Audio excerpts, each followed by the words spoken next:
Hello, everyone. Welcome back to yet another political episode. So, President Trump has really turned up the momentum in the last week. We have gotten very recent news when it comes to the removal of the protectorate status of Somali immigrants, along with removing the protective status. Um, Temporary protective status. It's the key word's temporary here. Removing that temporary status for Haitian immigrants, also for Haitian refugees, also, along with making a list of 17 countries where we're going to try to crack down on immigration. Okay, and all this stuff President Trump is doing is good, but it's important to keep in mind that that what you do in your term as president has consequences.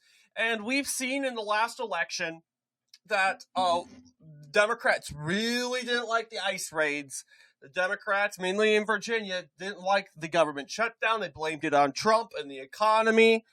And the likelihood what we're going to see is in 2026, Democrats coming out and voting based on immigration, right? And basically, we turned it up at a whole different level when it comes to the immigration temporary status. They don't care about the word temporary. These Democrats, they think once they're here forever. And it's just defeats the purpose of temporary status because you just want us to keep them here forever. The key word is temporary, and eventually they're going to have to go back. And with the acknowledgement of whoever says these people are going to go back, they're going to get a lot of criticism because, we live in an insane country. And Donald Trump is the guy that came out and he said he's going to do that. And this goes with saying, oh, what about Haiti, blah, blah, blah. Haiti's a country in ruins. Well, let's be honest. Haiti's not in a civil war like Somalia. Haiti is undergoing a lot of crime and gang wars. But eventually, it's not going to get better. It's just going to continue to get consumed by violence. And eventually, we got to send good, intelligent people like the people in the Haitian community in the United States, to go back and make Haiti great. I mean, that's what you gotta have to do. And they can acquire what they learned in the United States in Haiti. The fact of the matter is, these Haitian refugees were not here to stay forever. And I feel that a lot of these refugees, they think, oh, this is our new home. For now. But the law says you have to go back at some point, and now that point has come. Same thing with the Somali refugees. Yes, Somalia is still consumed by a civil war, but that civil war has been going on since, the 90s? That's ridiculous. And it seems to get worse every single year. And it just seems like, hey, you know what? This war, we should try to end it at some point. We're dealing with a jihadist terrorist group that's going to be more complicated than just pushing a ceasefire. We can't negotiate with those sort of people. But they're like a hydra. When you kill one, 15 more pop up, or 3 more pop up. So eventually, hey, look, the Somali refugees are under immigration temporary status. And they have to go at some point. And it doesn't seem this war is getting any better. And the opportunity, what we saw in Minnesota when it came to the recent being with the funds to Al-Shabaab, which is the jihadist terrorist group in the Horn of Africa. That gave Republicans the opportunity to say, hey, look, we got to do this. This has gone way too far. We got to crack down on this. And they want to cry bigotry, racism, hate, blah, blah, blah. The only person you should be blaming hate and racism to is the person that decided to create the immigration temporary status. That is the only person you should be pointing to. But understandably, the people that are angry about this are going to retaliate at the ballot box, okay? And Republicans, although we should have a reason to be angry, ideally and realistically, we have a reason to be angry because we have Democrats and their left-wing violence killing Charlie Kirk, but we are not angry enough to go and vote on it. Okay, but because at the end of the day is Trump is in the White House. We have everything we need. But, with the election that's coming up on Tuesday, it's looking very solid that Democrats are going to flip that Tennessee district. We're probably going to lose the House before the midterms in 2028. We could lose the presidency. I don't know. Donald Trump can't run. Donald Trump can't be your only reason to get out and vote. And eventually you'll have someone like a Gavin Newsom running the White House, and you're going to have a Democrat trifecta again, and we're back where we started under Biden. So that's what we're heading to, unless Republicans wake up and reward the president. You like what you're doing? You like what you're seeing, other than the stuff you're seeing in Venezuela? And I understand it's controversial, but you're also seeing, you also have the Iran stuff and all that jazz. You might not like that, but you got like other stuff you're going to see, like the economy, which obviously is not good. But Trump was praised by the big, beautiful bill, which will be taking effect. All that stuff will be implemented, and we're going to find out the consequences of that bill, if that was good or bad. In the springtime, we're going to see a tax relief during tax season, and we will, obviously, a lot of people seem to be happy about the illegal immigrants getting deported. Although Democrats want to make it a political thing, they want to say hate, racism, hate, and bigotry.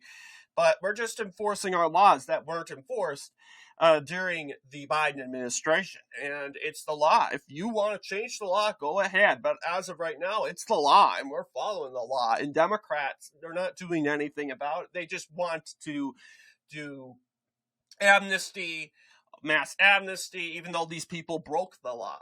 And, we are trying to reinstate principle, but sadly, reinstating and doing the right thing has major consequences, because there will always be people that will stop you from doing the right thing. And that's what's looking at the midterm. So this is kind of a reality check. What is it looking like when we're going into the midterms? And I will tell you, it's actually not as bad than what a lot of people are seeing. You have these polls that show Democrats winning by 14 points. You have these polls that show Democrats winning by 4 points. You have these polls that have Republicans and Democrats tied. So it's mixed messaging. And although Democrats are leading in the aggregate by 4 points, depending on what aggregate you're looking at. But what you're seeing here when it comes to specifically, what I'm very critical about specifically when it comes to let's see, where is the numbers right now? Let's see here. Real Clear Politics polls. Yeah, what you're seeing specifically when it comes to Democrats and the recent performance, you're seeing them lead by 4 with, let's see here.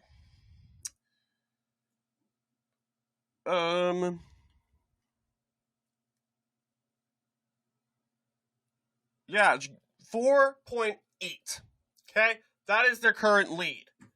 Latest poll by 5, and this is typically very, very normal. I want to see what the lead was during this time for Republicans.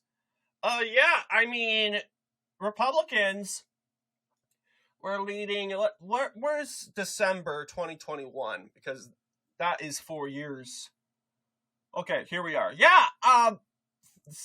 Arguably Democrats are a little bit ahead, but then again, they're the ones that do the polls the most, not Republicans. So I say, this is very normal. Expectationally, it's going to get pretty closer going into, well, I'm going to say pretty closer. It got close because of Roe v. Wade. That gave Democrats a reason to get out and vote. But then, of course, you have the October response bias for Republicans, and you see a huge jump. And that is, of course, very misleading. And everyone said this is gospel, even though the maps for Republicans, not favorable. You had specifically multiple popular Democrat senators. You had Raphael Warnock running for re-election in Georgia. We thought that, Herschel Walker, he's a football star. He's backed by Trump. People like him. He can win. But is he experienced? That wasn't really necessarily the case. And knowing that it was a close election, it was going to be a close election, likely that Warnock or Walker would get 50% in the first round, means that it would have went to a runoff, and the inevitable happened. Warnock won because of low Republican turnout. Okay, so I'm just saying, when it comes to that John Ossoff race, don't get all confident. We might lose it due to this race going into a runoff. It really does depend on really the numbers and how Ossoff will perform going into election night. So really, I don't know how this race is going to what it's going to look like. But if we win it on election day, we have a result on election day. That means that it's likely pretty Republican, or it's a Republican win. Otherwise, I mean, Ossoff can win 50%, but it's, I guess it really does depend. You got, of course, Mark Kelly running in the said Senate race in 2022 against Blake Masters. He's very popular. The very possible scenario is we could have took out Cortez Masto in Nevada. But other than that, we had a lot of hoops to jump. We could have kept the Pennsylvania race, and that was a very big disappointment. But you specifically have states like Georgia and Arizona with very popular, well-respected senators. And the Democrats will say, you guys kept North Carolina and Wisconsin. Yes, but going into what is supposed to be anticipated as a red wave, you would be expected to carry those states, okay? And my point is that people took this and said, Republicans are gaining by 2.5. That's a red wave. They took it as gospel, and they expected all the other states to be. And the one thing I'm critical about specifically these polls, okay, all this, very irrelevant. This is just going into 2020, the midterms.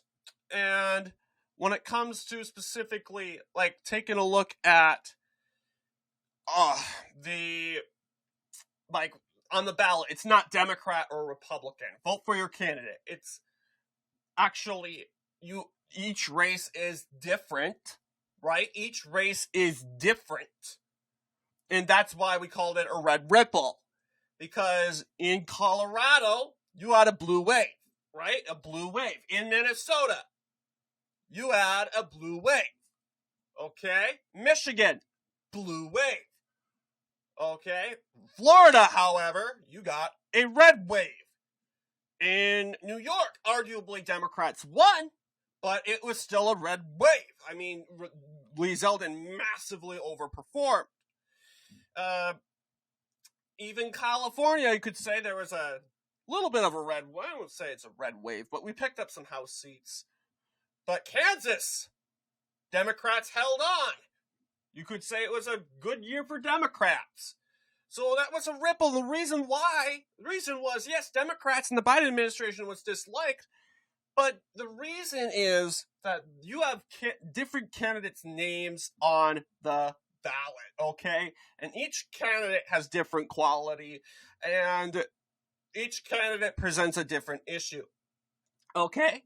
And although you could express your frustration when it comes to voting in the said, like, for example, I think this is a good example. If Graham Plattner wins the Senate race, wins the Senate nomination for the Democrats, do you think he will win because it's going to be an environment favorable for Democrats?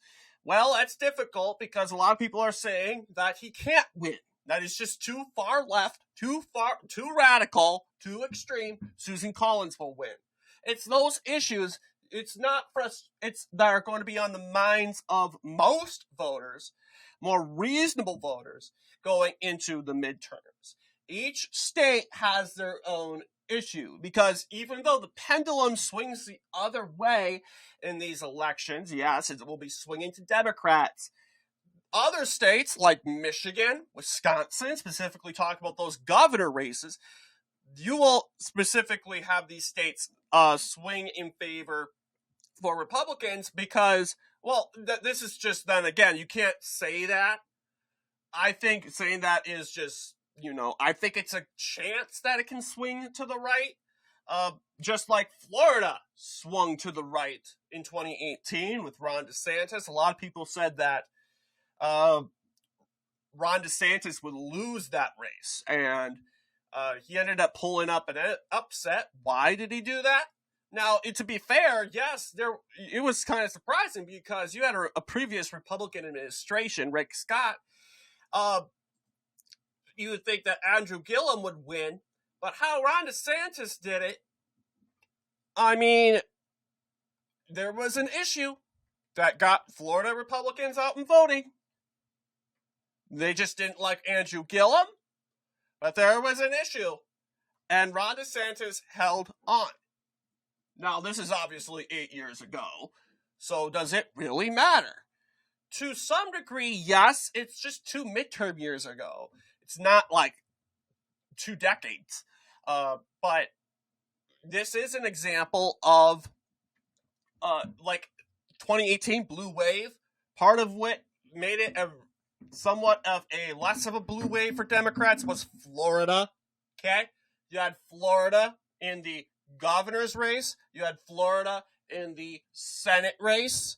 Not good results for Democrats, and it put Florida really led questions for Florida. Will it go for Donald Trump, or will it go for Democrats? Though, seeing how Republicans did in 2018, there shows that Florida has gotten more redder. So, a lot of people, I want to take a look at the current forecast right now and take a look here. For the Senate, I have no real changes. This is obviously not my prediction. This is a forecast, and this is how I think each race is going right now. A lot of people will turn and say, what about North Carolina? If I were to put a toss-up option on here, I would call it a toss-up, specifically because, there's been a lot of polls, specifically in North Carolina, on this race between Michael Whatley and Roy Cooper. But the deal I have in specifically between Michael Whatley and Roy Cooper is North Carolina's polls have been off. Okay, they've been very off for the last couple years. And you have someone like Michael Whatley. No one really has ever heard of Michael Whatley before. Who's Michael Whatley, you may be asking. Okay, and you have a lot of these polls having Roy Cooper below 50%, so it's not a clear-out blowout for him, but he's, of course, below 50%. No one really knows who Michael Whatley is, and that's a part of the reason why he has a disadvantage. And I'm saying, look, let's put this into proper perspective. No one really knows who this guy is. All I know is he's the Republican candidate.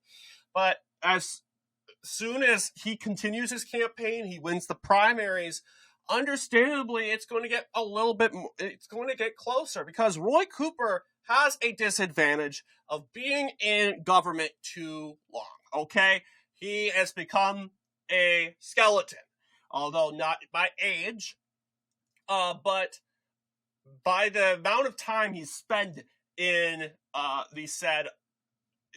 by the amount of time he has spent in said government as, of course, first the Attorney General, then the governor, and now he wants to be senator. Let's face it, this guy has an electoral history since 2000, and a lot of people are saying, okay, does that really matter? Well, it's not as long as Sherrod Brown, but let's keep in mind, a lot of people are done with seeing Roy Cooper's name on the ballot. He's been on his name's been on the ballot for like 25 years, going into 26 years. Well, not 20.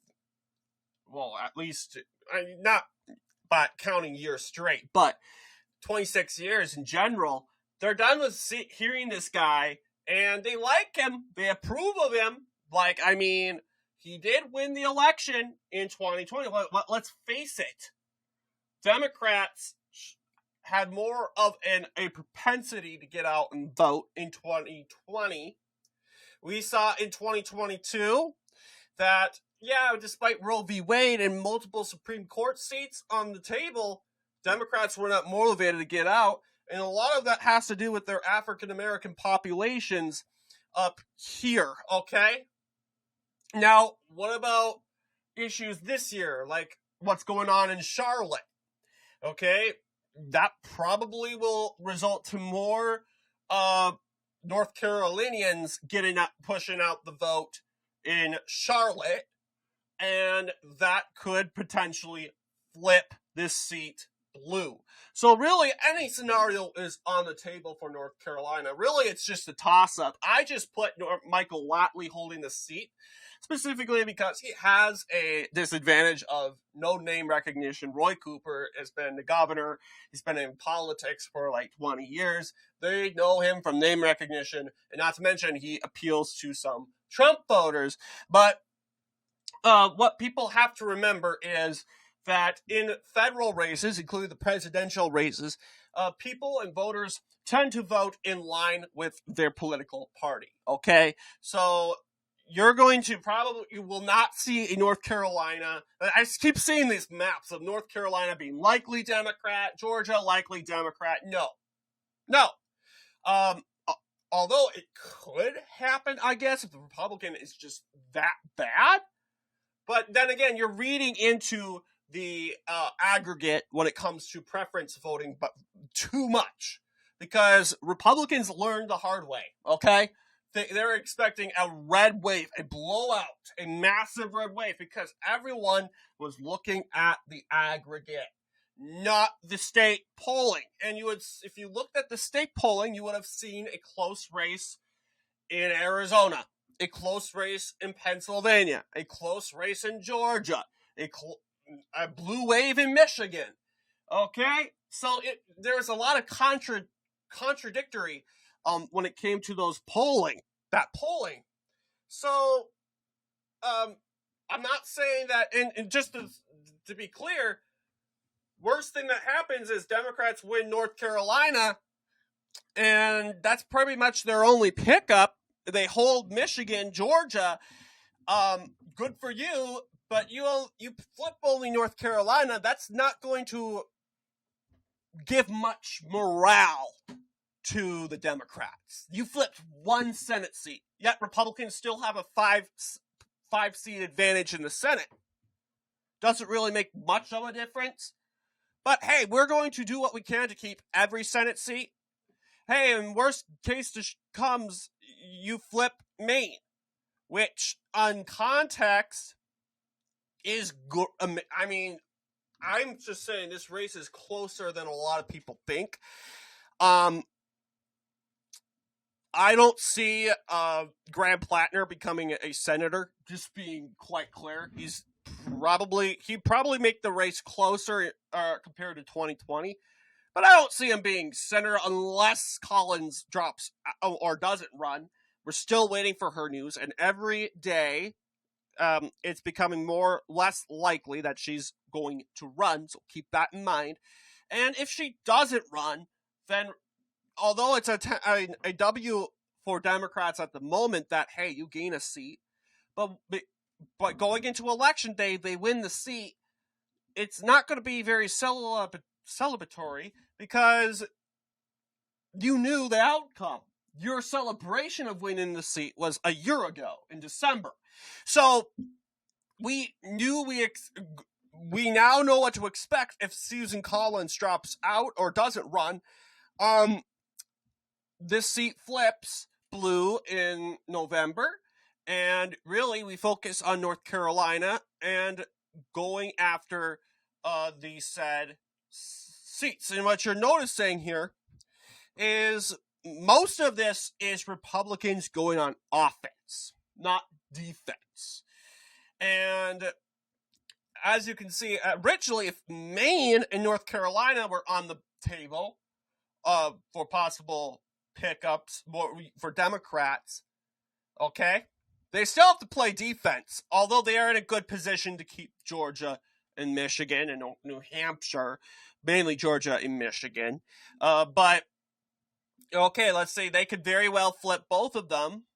This is their best performance, 49-51. That 51 seats is how much Democrats won in the midterms in 2022. So they kept the Senate by 51 seats. It looks like it's going to be the other way around in 2026. So, and we know that the far left will not like that. They think they're very, very irrelevant, irrational, and very dumb. They don't know. They think they can conquer the world. Hey, and a lot of people suggest, what about Sherrod Brown? I'm saying to you right now, Sherrod Brown's not going to win. I keep saying that. He's not going to win. I don't care if he's up in the polls. They're doing that. That's called response bias, okay? I'd be more concerned if he was still leading going into Election Day, but what happens now is irrelevant. Very irrelevant. All the prediction markets say give my claims also. So their ceiling is 2 points. Very possible that they can walk away with Maine and North Carolina, even with Susan Collins as the Republican nominee. But in the end of the day, hey, at least it wasn't like, well, let's be honest. I mean, Republicans also had a good midterm in 2018 when it came to the Senate. We got to win the Senate. It was anticipated that we would actually lose it and there would be a Democrat trifecta. But then again, it was an overhyped blue wave. We keep having these patterns, ladies and gentlemen. They did it with they did it last year, 2024. They thought Kamala was going to sweep. They did that they didn't do it with 2022. They came up with a proper mindset. But 2020, they thought Biden was going to win Texas and Florida and North Carolina and a bunch of House seats and a bunch of Senate seats. It ended up being a blue wave, but it was not what they thought. 2018, more of a better example. Thought they were going to win the House. They did win the House. They were going to pick up a bunch of Senate seats, a bunch of governor seats. At the end of the day, Republicans actually picked up the net worth by 2 seats, winning Florida, which really did hurt Democrat morale, knowing that, look, this is a blue wave, and we lost Florida, which is the most swingiest swing state at the time, including Ohio, which is, well, actually, although Mike DeWine is a very, I would say a very publicized figure, maybe they weren't surprised so much about Ohio, although Ohio did vote for Trump by over 5. But yeah, I mean, it hurt them. It stung. And I keep seeing these articles in 2018 about, Democrats are frustrated with the Senate. And yeah, I mean, they were supposed to win the Senate. And what happened? Well, Republicans won Missouri. MSNBC, now MS Now, correspondent, Claire McCaskill, now she's a correspondent, was a former senator. She lost. It was going to be a close race, but Republicans were going into this looking pretty good. but it was still relatively close. Evidence here: Claire McCaskill getting 45 to 46%. You got Indiana. You got Joe Donnelly, another conservative, running conservative Democrat. Mike Braun flipped that seat, and they weren't really happy about that. Let's see. The 538 predicted that this would be a leaning Democrat. Although there was, with this, Democrats would have flipped the Senate. You also have North Dakota. Haiti Heitkamp, another of those incumbents. Although this one was the most likely one to flip. But even these polls, like Fox News, bad polling source, they showed a very tight and close race also going into Election Day. So, yeah, keep in mind, the media, they will hype up these elections, say blue wave, it's going to be a massive blue wave. They did it with 2016 also. They do it with all these elections except for 2022. And it seems to think when they do that, it always happens the opposite outcome always happens. The reverse outcome always happens. So keep that in mind. And we're already seeing the reverse outcome in our faces right now. Like, look, Democrats are not going to pick up a bunch of seats in the Senate. Your roof is 2 seats. 1 seat is not going to be a big deal because, if you oust Susan Collins, it's really an L for Susan Collins. It's not an L for Republicans because really, number one, Susan Collins was a vote for Democrats. Let's be honest. Democrats already have Maine. Let's be honest. Because Susan Collins is a rhino. She has to vote with Democrats. It's not an L for Republicans. It's just an L for Susan Collins. She lost. And everyone knows, number 2, that Maine is a blue state. Like, it's not a jab. It's not, as bad as losing, a Florida or in Ohio or in Kansas. Okay, this is a state that voted against Trump 3 times. The latest was over 5 points.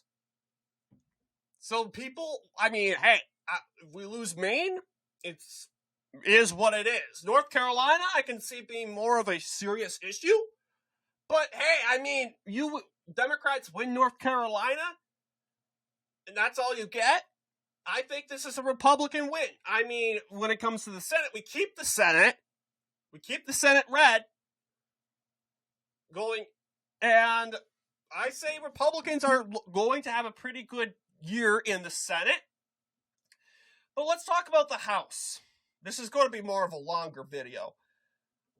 But the House is going to be a little bit different. Democrats are looking very likely to pick up the House. I don't know what's going on.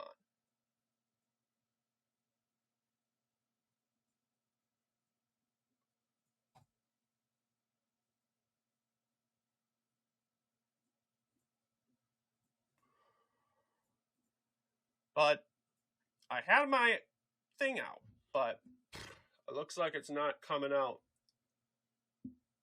Maybe I have to do it again. Shoot. But I had Democrats winning by 219. And better yet, let's pull up 270. Because the reason why I had Democrats win by 219, let's just say best outcome for them. What's an best outcome for them? Okay, they win all 20 seats. That includes Iowa, Wisconsin, Michigan, and this is their ceiling. This is basically saying, and this, keep in mind, the ceiling is not the best outcome. That's what a lot of people seem to think, but it's not. Your best case scenario is your ceiling. That's rarely the case. never does in the world do political parties win everything. Maybe in 2025, although if you want to count the Texas ballot measures, which were not good for Democrats, hey, I mean, I count that as a one win for Democrats, just one to a bunch of Democrat wins. But rarely do you pick up everything. So this is their ceiling. Now, let's be honest. Donald Trump reached his ceiling in 2024, right? Picked up all the swing states. That was big, right? But let's just see. I'm going to go ahead and add all these, make these blue.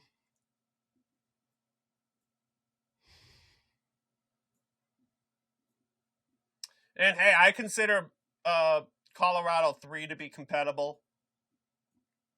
So we'll be fair and give them that.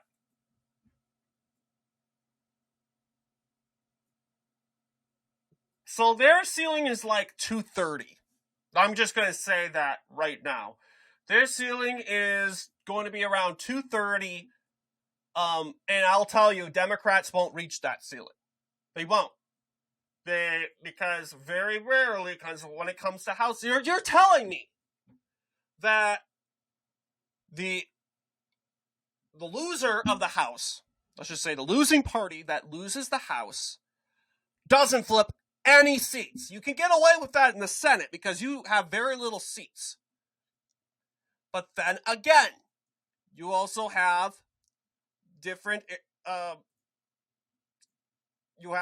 races with different context, right? When it comes to specifically this race, yeah, we lost. We won the House. Democrats lost the House again, but they picked up the better net worth. They gained 2. Okay? But, and once again, we have to suggest Democrats have to gain 2-1 seats in going into the midterms in order to win the House. Okay? You have a result in 2022. Democrats lost the House in 2022, but they still picked up some seats, like over here. Okay? If Republicans in this case reached their ceiling, they would have carried all, well, actually, let's be honest, okay? Because maybe they would have carried New Mexico. They carried that New Mexico seat, Washington seat. They would have carried the seats in, although North Carolina is going to be difficult. There are going to be some seats that ideally are going to be more difficult to carry because they're made to favor Democrats, right? The redistricting. They would have flipped Denver right here, this Colorado district. Don't know why I said Denver.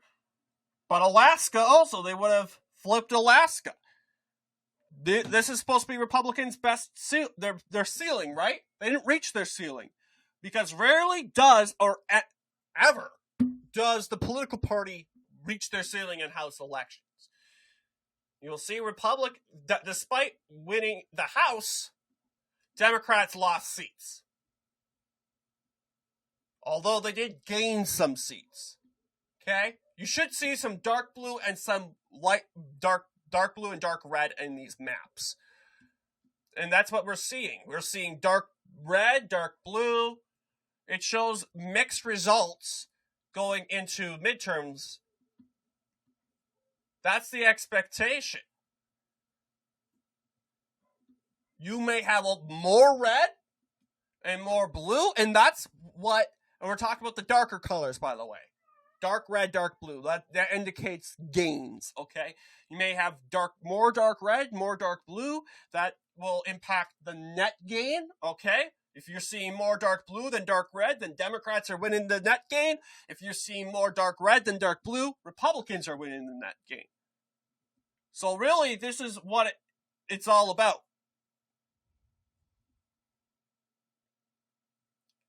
You have a lot. But Democrats did flip Delaware. They did flip a seat in New Orleans. Okay, so despite a blue wave in 2008, Republicans won some seats. That's how it goes. So let's keep in mind the roof, the ceiling for Dems, and I can try to fill up this map, the best case scenario for them. Let's see if I can try to locate these. We'll just go, we already got Wisconsin, West Virginia, we'll go and color that blue. Virginia, blue. Vermont, Utah, Texas, we'll say, well, I doubt that Henry Cuellar is going to win. But let's just say, in an unrealistic scenario, there's a massive blue wave. There's outrage over the ICE raids, even with conservatives. You'll see these two seats flip, even though they were made to favor Republicans. But according to 270, it's possible that they can inch it out. Okay, we got 4 seats left. They hold District 1. And then again, this is not going to happen, by the way. We just saw examples of just Republicans. And then again, keep in mind, we are flipping Maine too. We're going to be flipping some Texas seats. So it's possible, I guess, but unlikely, very unlikely, because each race has a different outcome. New Mexico.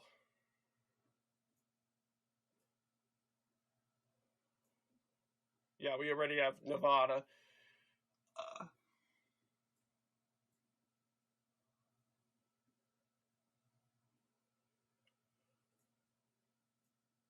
And I don't know where the other one is. Oh, yeah. Tom Keene. Yeah, your ceiling for Dems, 227. That's if you want to count the toss-ups. But let's just say the blue wave is bigger than expected.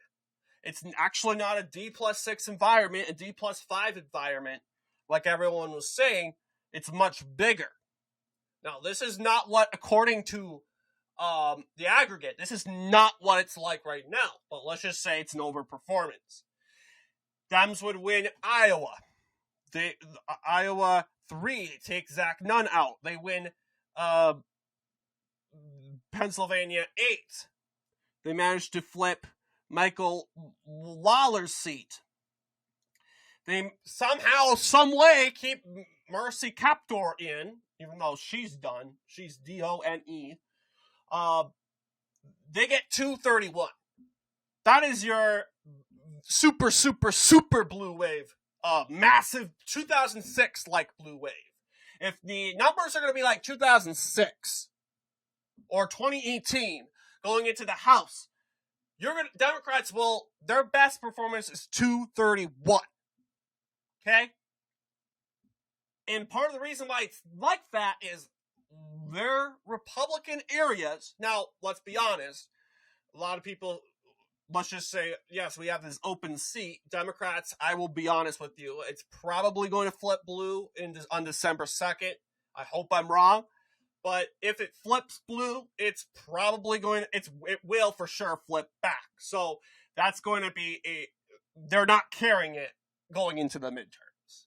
Like, they never carried Alabama in the midterms, even though they won the Senate seat there in a special election in 2017 because of the poor turnout. Keep that in mind going into like Tuesday. If the worst happens, just know this is a temporary sting, and Republicans have to feel it. They absolutely have to feel the sting. If they want, they're gonna have to feel the pain in order to get out and vote. If that's what they need to do. If that's what it's gonna take for them to get out and vote, they better do it.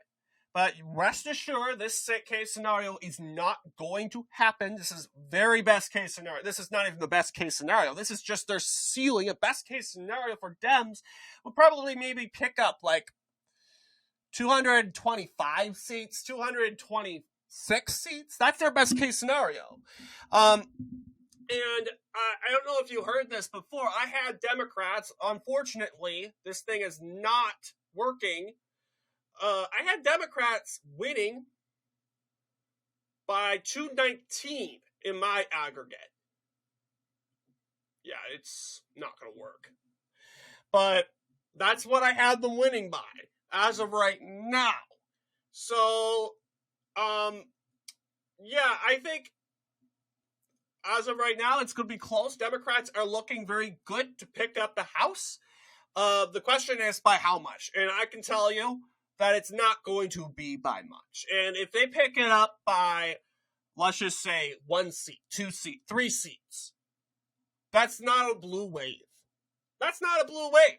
So looking at this, it's very contradictory. Very unrealistic, because Red Eagle, he reviewed those maps of Georgia being likely Democrat, Maine being, well, I would say Maine would be more Democrat than compared to North Carolina, but North Carolina going in likely Democrat. But you don't have the context of the candidates. You're just looking at the aggregate nationwide, even though that is so misleading. Because it's not the nation that decides these races. It's the states. It's the state voters. And although the pendulum swings Democrat next year, you will have races that will swing more Republican. There's a chance it will swing more Republican, like in Wisconsin, like in Michigan, and for sure in Kansas. Kansas is flipping, and that's the thing. Democrats arguably can go on offense in the U.S. Senate, although if they pick up Maine this year, with Susan Collins not running for re-election, that means they'll have to go on defense more. They can go on offense in North Carolina, but they somehow have to go on defense in Georgia and Michigan.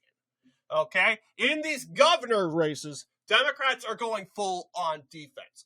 Now, I'll tell you, it depends on who gets the nomination. If Guelph Duncan gets the nomination for the Democratic Party nomination, then I will say that, it's possibly going to be a toss-up. But right now, Democrats don't really have a good candidate running, other than Guelph Duncan, who is falling behind. He only has winning by, he's not even winning. He has like a single digit, 8% of the polling vote. That's not good. And you have this Lance Bottoms lady from Atlanta, mayor of Atlanta. She's arguably the favorite, and she is likely going to win the nomination. And it's, unless she is this Kamala Harris spectacular, it's likely not going to be enough for Democrats to win Georgia, the governor's race. So Democrats are really playing defense. They have to play defense in Wisconsin and Michigan the most. Arizona, a lot of people say it will flip. I don't know. Katie Hobbs, she's unpopular, yes, but then again, this is a Democrat-leaning year, and she's the incumbent. So there's a chance that we could lose that seat. We're not losing it, we just lose the election. We don't have the seat. But we will win Kansas. It's a red state. The Democrat governor is not running for re-election. Wisconsin and Michigan is going to be a question, because when it comes to these races alone, you have specifically, you had 8 years of Democrat control of these states. And we're talking about these states as swing states. Okay, these are swing states. Now you'll say, oh, well, Pennsylvania.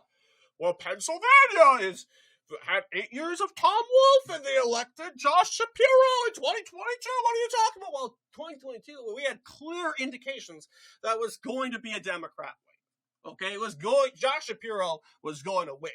Right now, looking at the polls, we'll see if I pull up 2026 map. I'm not seeing really a clear outcome. It's really a toss-up. Okay, it's a clear toss-up. Looking in Michigan, I mean, you have a roadblock in particular Oh, this is the Senate race. Never mind. You have actually John James winning the recent polls, and it's showing right now. Yeah, Mike Duggan is picking up like 20% of the vote. This guy is a legend in Michigan, and this guy's going to mainly appear to more center left. Well, I would say center left. I don't know if he's like establishment or what, but he's going to take a lot of votes from the Detroit area. John James, coming from Macomb County, is going to gain a lot of vote there. He's coming from a crucial area of the state that Jocelyn Benson actually won in her terms as in the Secretary of State. Yeah, I don't think she's carrying Macomb County anymore, and that's going to give John James enough momentum. And Mike Duggan, it really does depend if he stays in this race, but looks like he is doing a very good job. 20% of the vote in the recent polls. Yes, it's showing that Mike Duggan is hurting Jocelyn Benson than compared to John James. Okay, you also have this poll. Let's keep in mind, early October was released. 15% was undecided. Yeah, that number is shrinked to 9% according to Reseda, Stone Communications, and Epic MRA, 13%. So it's going to hurt Jocelyn Benson more. If you're expecting a Jocelyn Benson-like performance, I don't think it's going to be like that, because really Jocelyn Benson's performance, the reason why it was so big in 2022 was because Gretchen Whitmer mainly carried her over. Gretchen Whitmer carried her over. And it's not even guaranteed if Jocelyn Benson will be the nominee. Keep in mind, Garland Gilchrist would definitely not win a Michigan election. Let's be honest. He's the lieutenant governor, and he's going to make for a competitive primary. Well, let's see if we actually have some general election polling. Yeah, I'm looking at the Garland Gilchrist polls. John James is slamming Garland Gilchrist. Like, let's be real. If Garland Gilchrist gets the nomination, then that's a W for Republicans. So this is a primary the Democratic primary, that Republicans need to watch. And if you're from Michigan, consider voting in the Democratic primary for Garland Gilchrist. Because really, unless we do want to make sure that John James wins the nomination, keep in mind, we want to make sure he wins. Because he's the only guy we got that can actually win. But keep in mind, if I'm just looking at specifically let's just talking about specifically when it comes to the Garland Gilchrist race. Hey, I think it's very possible that if the polls remain the same like it is right now, consider voting for Garland Gilchrist in the primary. I mean, this is what Republicans need to do. If it's not looking good, okay, if it's not looking good, you might have to play dirty and hijack the Democratic primary. You may have to do that. So, it looks like Jocelyn Benson will win against Garland Gilchrist, but even with polls, recent polls are showing it's not really working so hot for Jocelyn Benson in recent polling. Another state we can look at is Wisconsin, which really we have no real polls. But, I mean, then again, and we'll head back to Michigan also, because I forgot to talk about an important part that will help determine is just the leniency. It's a purple state, like Wikipedia says, but it looks like Sarah Rodriguez, who is the Democratic lieutenant governor. She is leading that primary so far. Actually, really, I would consider her to be the favorite. She's the lieutenant governor, and I don't really find her appealing. You got Tom Tiffany, who is a U.S. representative. Okay? He comes from Wisconsin's 7th district. Okay? This district up here. This district, although isn't the most populated district, there has been results of Tiffany making it very compatible in Douglas County and in Bayfield County. The Southern Iron Range, I don't know if you could call it that. This area, Douglas, Bayfield, Ashland, he's made it competitive up here.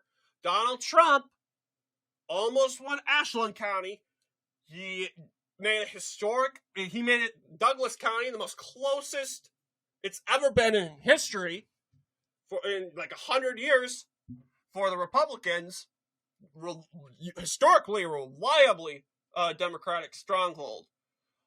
So he's making inroads, and I'm just saying, it really does depend on where he's coming from. I would imagine in this area. Hey, I mean, get these areas more darker red. That's good for Tom Tiffany. And he's going to have more an appeal because he's a congressman. Just like Mikey Sherrill had more of an appeal compared to Jack Ciattarelli, even though it's crazy to even think about that. Part of the reason is her career, okay? Her experience as a congresswoman, all right? Rather than compared to a lieutenant governor. Yeah, it makes your second in line to the throne, I guess, and all that. And that makes for a compatible race. But I don't really see Rodriguez being really... I mean, she jumped on the Evers train in Evers' second term because Mandela Barnes decided to run for the U.S. Senate and then ended up losing that race. So, I mean, yeah, she's been in the public eye for 4 years. That's not necessarily a long record to be put into the spotlight for. But most importantly, I want to remind you all of Wisconsin's nature. Generally a swing state. It goes back and forth. Tony Evers, the Democrat. You got Scott Walker being the Republican. Going to 2006, you have Jim Doyle, who was the predecessor of Scott Walker. Then you had Tommy Thompson. It goes back and forth. So if this pattern is going to continue, then it's very likely, very possible that Tom Tiffany would win. Michigan also uses this pattern. In fact, it uses it more than Wisconsin. Okay, because you have your Democrat, Gretchen Whitmer. She's barred from running. The pendulum is going to swing right. This is what always happens in these swing states, especially. It swings right after 4 to 8 years of a Democrat or a Republican, whoever's the incumbent. 2018. Yeah. Okay, Rick Snyder was the predecessor of Gretchen Whitmer. Rick Snyder, you got Jennifer Granholm being the predecessor of Rick Snyder. Then John Engler, who's the Republican.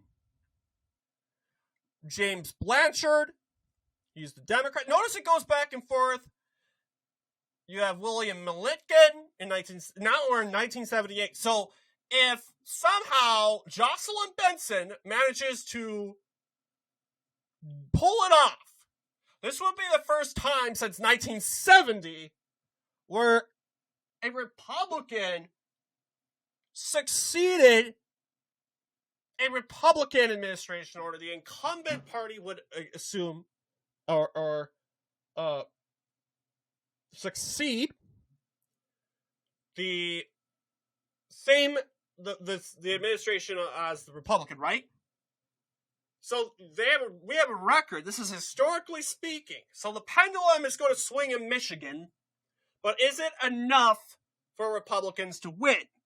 And that's kind of what influences my prediction. And we can finish off with Arizona. Although we don't really have to say much about Arizona.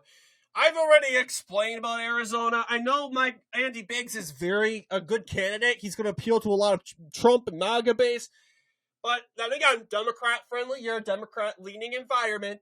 That will benefit Katie Hobbs to a certain degree, and it could be enough for her to win. Although it's enough to put Democrats on edge here. And that's the point I want to make. Democrats are going to have to go on defense in these gubernatorial races. The closest races, particularly, are these the ones that are currently held by Democrats. Georgia, held by Republicans. Arizona, Wisconsin, Michigan will be a better chance of picking those up than Georgia. Unless something happens in Georgia, anything that makes it closer, that I don't think it's going to happen. Kansas, you don't have to worry about that. Republicans are going to gain a net worth of 1. So Republicans will win a net worth. Hate to spoil it to Democrats. They're going to flip Kansas. But then again, if you're a Democrat, you really shouldn't be worried because Kansas is like Maine, okay? Where, okay, we know the outcome. This isn't really an L because Kansas is a red state. It's going to vote Republicans at 8 years of gubernatorial Democrat control. It's time for it to go back to the Republican Party, to go back home.